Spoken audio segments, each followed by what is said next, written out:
see the people living in the not so good houses. At the same time, you see the tourism coming in strong, very strong.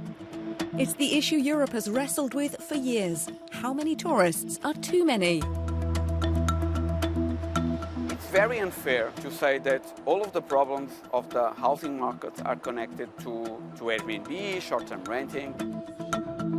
Business like this started because there are a lot of people coming here. Hello and welcome to Business Planet. Millions of people visit Porto each year and it's easy to see why. Visitors are a big part of the local economy, but there's a fine line between sustainable tourism and over-tourism, where local people find themselves priced out.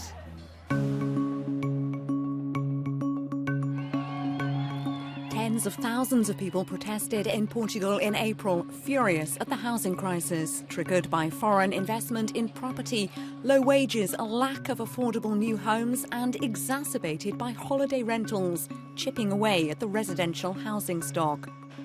Housing Association Habitus Arroja has heard many horror stories in Porto. We are hearing every day more cases of people living in over-occupation, like 12 people living in a small apartment, 15 people. We are talking about huge problems of cold, humidity, fungus. She says empty public housing is a major problem, as is the gentrification of neighbourhoods as short-term rentals start to outnumber homes. The city is being made for the people that can pay higher prices. That being said, so it can be tourists, digital nomads, people that come to make business. Portugal's seen a rise in digital nomads and offers a digital nomad visa. Housing activists say they will make the crisis worse. Not so, say companies who rent accommodation for short and long-term rentals and provide co-working spaces. They become part of the local community. They go to the same shops, they go to restaurants, supermarkets, so they contribute to the local economy. But are they eating into the local housing stock? It's the opposite of that, because this type of solution that we have is a solution that enables these digital nomads not to create pressure on residential accommodation. Porto's brought in rules allowing it to freeze short-term rental licenses, a first for a Portuguese city. We have two parts of the city, sustainable areas, where you can get new registrations, and what we call constrained areas, so basically areas where you feel you have a lot of pressure, so you are not entitled to get a new license. Figuring out how to make sure tourism is sustainable is not just a Portuguese problem, it's Europe-wide. The European Commission's proposed new rules for the collection and sharing of short-term rental data to find out more about who's staying where and for how long across the single market.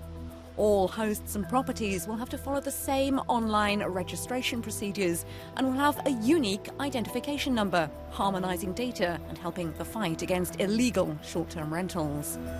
This new European regulation for us is very relevant because basically it gives you one of the most relevant things, it's information. Much of the problems that we have in terms of managing short-term renting is the way this platform hides information. So for us it's very relevant to have this playing level saying that what is legal offline should be legal online, and what is illegal offline should be legal online.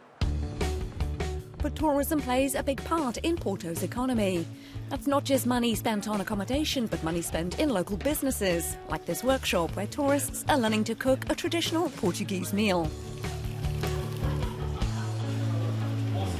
Cooking and eating is a very important part of our culture in Portugal. We started our business trying to promote the places here in downtown because the downtown area of Porto was kind of left abandoned. In the last 10 to 15 years, a lot of things have started moving, and that has given Porto downtown much life.